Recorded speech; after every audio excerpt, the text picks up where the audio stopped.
Alors on l'a vu il y a quelques émissions de cela avec Garou, que des alternatives plus adultes, plus sombres au genre héroïque sont possibles. Mais un seul, certes désormais dans un univers très vaste, ça fait peu, beaucoup trop peu. De manière tout à fait légitime, on peut trouver dommage que des licences bien installées depuis plus de 30 ans, forts de leur expérience, forts de leur succès, n'offrent pas davantage de variantes à suivre plutôt toujours le même schéma de diffusion, toujours en ciblant le même public. Évidemment, pas que ça remette en cause la qualité de ces productions, bien au contraire, mais on se dit aussi qu'avoir un petit peu plus de diversité en partant d'une même racine, ça ne serait pas du luxe, tant les possibilités seraient nombreuses. Et puis soudain, avril 2016, en provenance de la Toei, le déclic. Une série sérieuse, plus sombre que d'habitude, plus violente aussi bien visuellement que dans son propos, tout en continuant dans le plus grand des calmes ses productions principales, elles, toujours destinées à un public dit familial. Aujourd'hui on va encore parler de Kamen Rider, mais cette fois-ci abordons le cas particulier de Kamen Rider Amazon. Amazon.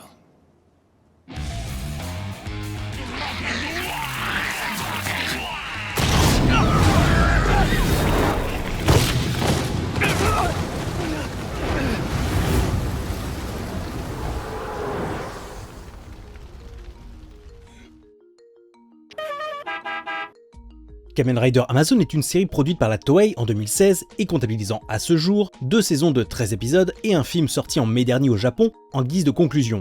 La particularité de la série est de ne pas viser le public habituel, et pour cause, grande première pour la franchise en 45 ans, la Toei produit alors 2 séries Kamen Rider en parallèle. On retrouve d'un côté la branche classique, habituelle et annuelle avec à l'époque Kamen Rider Ghost, et de l'autre Amazon sur le service de streaming vidéo d'Amazon, parce qu'on aime bien mettre littéralement des moyens pour réussir sa blague. Mais le choix d'Amazon, au-delà de ça, n'est pas totalement anodin. Nous sommes en 2016 et les offres de production télévisuelle via les services de streaming dédiés prennent de plus en plus de place dans notre quotidien. Amazon, Netflix et compagnie, chacun cherche à attirer le spectateur sur sa plateforme en proposant son propre contenu comme forte valeur ajoutée à un catalogue déjà bien fourni de classiques.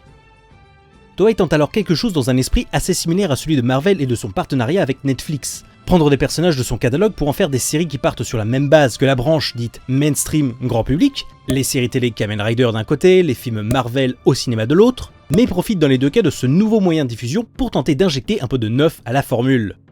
Dans le cas de Marvel, c'était la possibilité d'adapter des personnages potentiellement plus difficiles à vendre sur grand écran, d'être plus sombres, plus sérieux, puisque ne visant pas tout à fait le même public, et par la même occasion, peut-être, tenter de rallier les fans des anciens comics d'une certaine époque insatisfaits de la tournure de l'univers cinématographique. Parce que c'est vrai qu'il y a sans doute un public pour ça, une certaine demande même pour Kamen Rider. Pour un point de vue un peu plus détaillé, je vous renvoie ma vidéo sur les 45 ans de la franchise et comment elle a évolué entre difficultés traversées et remises en question qui lui ont sauvé la vie, mais si vous préférez tout de même finir cette vidéo avant de revenir un cran en arrière, petit rappel des faits en express. Les années 90 marquent un certain tournant pour le tokusatsu. Les films de monstres tentent tant bien que mal de survivre, de se refaire une santé, mais une tendance se confirme depuis quelques années, c'est le super-héros qui prime. Et qui est-ce qui domine encore et toujours le marché à ce niveau? La Toei, forcément. Mieux encore pour elle, c'est son Super Sentai qui cartonne doublement. Malgré des périodes difficiles, la franchise a quasiment toujours gardé son rythme annuel depuis 1975 jusqu'à maintenant encore. Et de l'autre côté du globe, c'est son export sous le nom Power Rangers qui cartonne tout autant. La sentence est alors irrévocable, il faut faire du super-héros pour survivre, oui, mais si possible, dans un style proche du Sentai, y reprendre quelques codes pour attirer le spectateur qui ne se serait pas encore lassé. Et Kamen Rider va y succomber rapidement. Dès lors de son reboot en 2000 avec Kamen Rider Kuuga, donc après 11 ans d'absence à la télévision, la franchise va par exemple commencer à incorporer plusieurs costumes alternatifs colorés. Puis, dans les séries suivantes, on va multiplier les personnages costumés presque pour en faire une sorte d'équipe colorée. Puis tout simplement multiplier les gadgets pour petit à petit introduire cette même logique de merchandising que le Super Sentai, jusqu'à atteindre son format de croisière en 2010, et ce jusqu'à nos jours, aux mécaniques parfaitement huilées. Et ça, c'est sans doute pas prêt de changer. Il est alors facile de comprendre qu'il y a une certaine envie de certains vieux fans de revenir à une formule plus classique, moins mercantile, peut-être plus sombre aussi, comme pouvaient l'être en partie certaines séries des années 80, parce que, évidemment, à cette époque, on pouvait s'autoriser plus de choses à l'écran, tout en visant le même public qu'aujourd'hui. C'est donc inspiré par ces quelques succès occidentaux dans le format, partant de ce constat que le genre n'a pas toujours évolué dans le bon sens aux yeux de certains, et très probablement poussé à côté par le succès fou de Garou, cette autre franchise qui a dit non aux affres du merchandising en 2005, et bien c'est ce qui a motivé la Toei à lancer Kamen Rider Amazon. Une série qui ne fait pas souvent dans la dentelle et tranche radicalement avec tout ce qu'on avait vu auparavant. Que raconte la série? Ici nous suivons le jeune Haruka Mizusawa, un jeune homme plutôt calme et timide par nature. Près de la ville où il réside se trouve la société Nosama Pharmacy, dans le domaine médical donc, mais qui va se retrouver dans une situation particulièrement délicate. Travaillant sur un projet dit secret sur des cellules génétiquement modifiées, ces dernières se retrouvent malencontreusement libérées dans la nature, dans le cercle de la ville. Pour rattraper son erreur, la société engage alors une équipe d'exterminateurs professionnels. Parce que oui, les choses ont légèrement dégénéré. Les humains qui seraient contaminés par ces cellules dangereuses finissent par se transformer en monstres à l'allure diverses et variées qui ont été appelés Amazones, et à l'instinct particulièrement meurtrier avec un zeste de cannibalisme. Et le jeune Haruka fait partie de ces Amazones. Il sera vite rejoint par Jin Takayama, une autre personne contaminée, mais qui semble, elle, bien plus maîtriser ce bouleversement au point d'en tirer parti dans son propre intérêt. Le début de la série se concentrera alors sur Haruka avec sa vie bouleversée du jour au lendemain, sa tentative de ne pas céder à ses pulsions presque animales, tout en essayant de comprendre les origines de ce mal et de remonter à la source.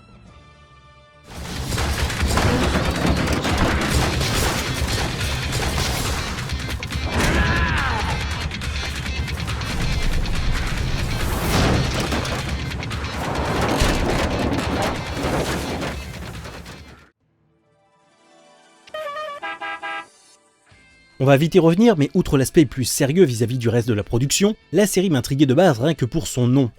Au-delà de la blague avec le service Amazon, il faut revenir quelques dizaines d'années en arrière pour comprendre le choix, pas si anodin, d'appeler la série comme telle.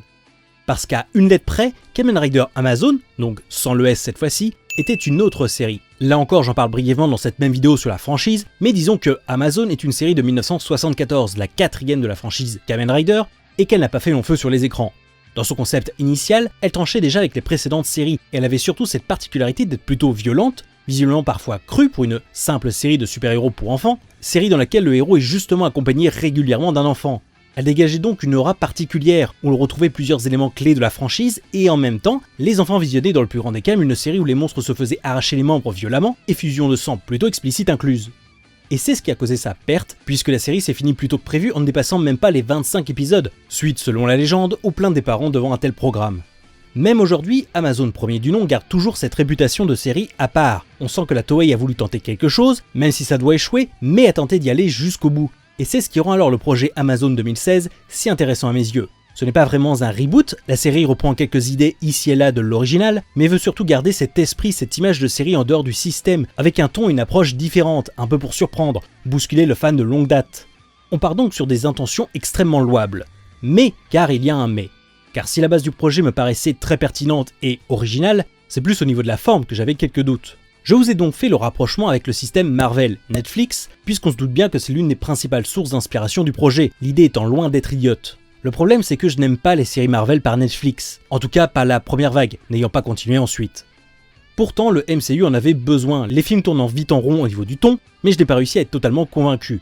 De mon point de vue, si de nombreux points de la réalisation étaient irréprochables et apportaient du neuf à cet univers partagé, j'avais alors bien plus de mal avec cette approche sombre et sérieuse jusqu'à l'excès. Cette approche trop froide, trop réaliste, où l'on perdait un peu ce qui faisait tout le sel de l'univers Marvel au ciné, voire même des comics, couplé à cette mauvaise gestion du rythme, où l'on ressentait qu'on aurait pu supprimer une poignée d'épisodes vu le ventre mou au milieu rencontré dans chaque série. Parce que c'était aussi ça le problème, chaque série avait sensiblement les mêmes défauts d'écriture, de rythme, comme si elles étaient toutes faites dans le même moule, un peu comme ce qui est devenu le MCU au cinéma. La boucle était presque bouclée, hélas. Mais surtout, là où je veux en venir, c'est que j'avais un petit peu peur de retrouver la même chose pour Amazon, parce que sous prétexte qu'on vise un public différent, qu'on est diffusé ailleurs qu'habituellement, il faut alors prendre absolument point par point chaque élément des séries classiques et les inverser, pour être sûr de bien montrer qu'on est différent jusqu'à peut-être trahir les bases. Des craintes pas totalement infondées dans le principe, puisque, pour la petite histoire, la série a été validée par Shinichiro Shirakura, producteur de longue date de la Toei depuis le début des années 2000, puis ayant monté en grade en 2012 en tant que responsable général du planning et de la production des séries Kamen Rider, donc une position qui lui permettait d'avoir une certaine emprise sur les choix effectués pour chacune d'entre elles. Et si je vous cite le personnage, ce n'est pas pour rien, il a une certaine réputation, et pas toujours la meilleure, chez les fans. Il a, par exemple, insufflé quelques idées assez contestables dans plusieurs séries Kamen Rider, dont la pire est d'avoir orchestré le changement d'une grande partie de l'équipe derrière la série Kamen Rider Hibiki en 2005, au bout d'une trentaine d'épisodes, occasionnant une grande baisse visible de qualité dans sa dernière ligne droite. Et puis à côté de ça, au détour de quelques interviews, on raconte que c'est un homme qui n'aime pas tant que ça le tokusatsu, qui trouve ça trop puéril, et lorsque le projet Amazon a été lancé, il a annoncé fièrement, je cite avec un petit peu d'adaptation dans la traduction, « Vous pensez que les séries Kamen Rider récentes sont intéressantes? Eh bien je ne trouve pas. J'espère qu'avec Amazon, l'inoffensif Kamen Rider va enfin retrouver ses tripes. » Mine de rien, une phrase assez lourde de sens et qui a partagé les fans. Il est vrai que les choses ont bien changé depuis 1971 sur de nombreux aspects et on peut en regretter certains désormais disparus ou tout simplement différents. Mais si on parle de ton, d'orientation, dans le fond, rien n'a vraiment changé. On reste sur des séries jeunesse après tout, avec son lot de passages absurdes, de design grotesque ou coloré, et même d'humour potache. Donc difficile de voir un écho bien précis d'Amazon, avec un S, de ses ambitions et design envers une quelconque série du passé. Alors, Amazon, réinvention respectueuse ou projet opportuniste d'un producteur cynique, se servant seulement d'un nom pour ce faire ?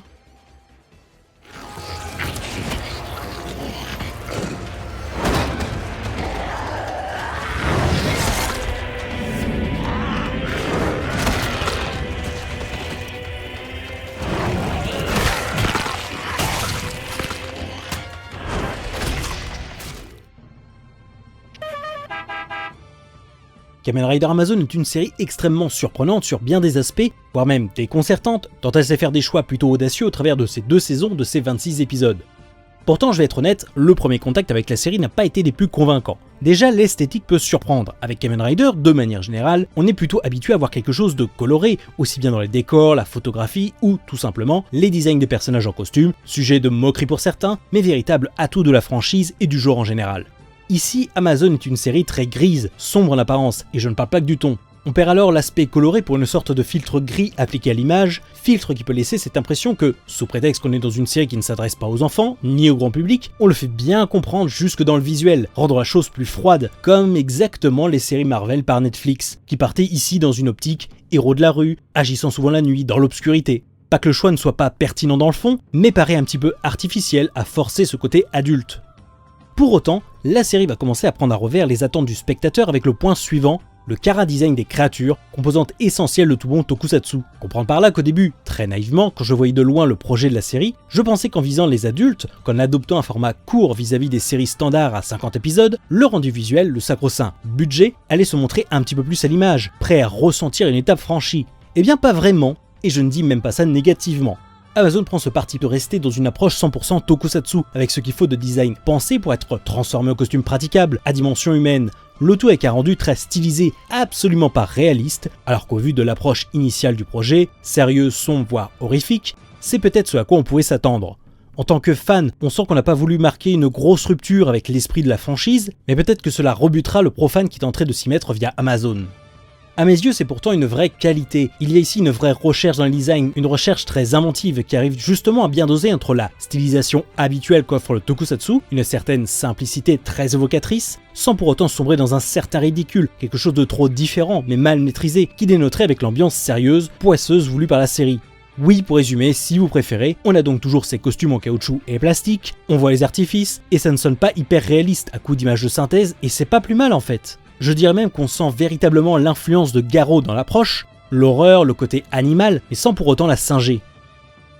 On peut citer par exemple nos 2 héros et leur transformation, malgré l'origine organique de la chose, la contamination, et la transformation en elle-même, donc quelque chose de physique, quelque chose qui vient de l'intérieur, le résultat donne lieu à un look plutôt d'armure de combat au motif habituel de sauterelle très réussi, qui conserve bien ce côté sauvage et animal, tout en abandonnant un certain réalisme pour se donner sa propre identité. Même chose pour les créatures rencontrées qui mélangent habilement un aspect repoussant propre à l'animal représenté et une certaine stylisation qui donne un ensemble finalement assez unique.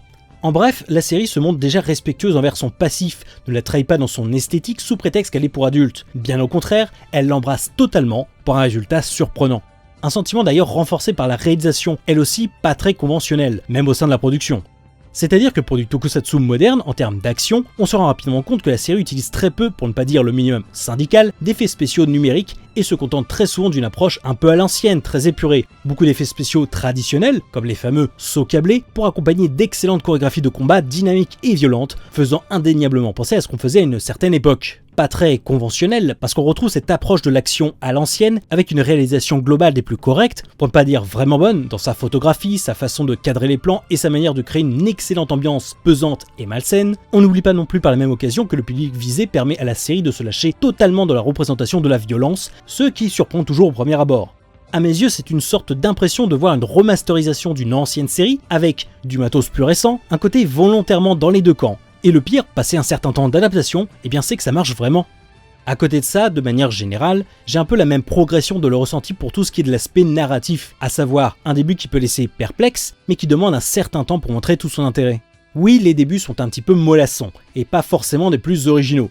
Pourtant, point important vis-à-vis de la franchise et des annonces faites par le producteur, on est face à une vraie série Kamen Rider dans sa thématique. Un Kamen Rider, c'est un héros en quelque sorte souvent dans une quête identitaire. C'est un héros qui acquiert souvent ses pouvoirs à ses dépens et finit toujours par se rendre compte qu'il les a obtenus de la mauvaise personne. La racine même du concept est de piocher dans le camp adverse. On ne dirait pas comme ça, mais ce sont des héros qui vivent littéralement chacune de leurs séries dans la souffrance, parfois une certaine solitude, bien loin de l'idée qu'on pourrait s'en faire juste avec les visuels. Ici, Amazon joue pleinement avec cette idée, avec notre héros qui découvre ce qui lui arrive, le fait que la transformation est quelque chose d'organique, faisant partie intégrante de son corps et qu'il ne pourra que difficilement s'en débarrasser, tout en faisant connaissance avec d'autres personnages comme lui, mais qui assument bien plus facilement cette condition au détriment d'une certaine éthique.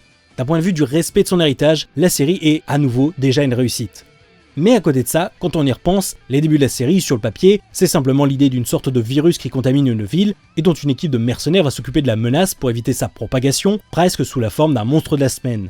Le héros, quant à lui, cherche donc à garder son équilibre mental face à cette situation, à ne pas sombrer dans le cannibalisme ambiant malgré les tentations et de ne pas perdre les gens qui lui sont chers.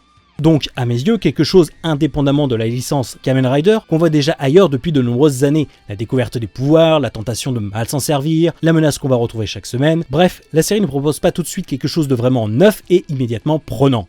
Un sentiment accentué par le rythme étrange de la série. Les épisodes sont plus longs que les 20 minutes habituels, mais sans être totalement figés dans cette même longueur. Parfois 40 minutes, parfois 35, voire même 30, le format web-série a peut-être permis à la Toei d'être plus souple dans le montage, à ne pas avoir de contraintes liées à une quelconque diffusion télé, mais ça se ressent un petit peu dans la dynamique des épisodes, parfois assez posés, puisque pas obligé de respecter tous les codes narratifs des séries classiques.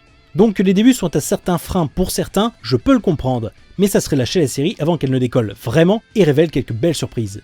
Et quel sacré décollage! La série sait se montrer assez radicale et inventive dans certains de ses choix narratifs, offrant plusieurs excellents épisodes tout en tension en angoisse palpable et apportant même des réponses à grands pas, la série ayant le bon goût de conclure ses arcs en une saison à la fois, à ne pas étirer ses idées sur bien trop d'épisodes.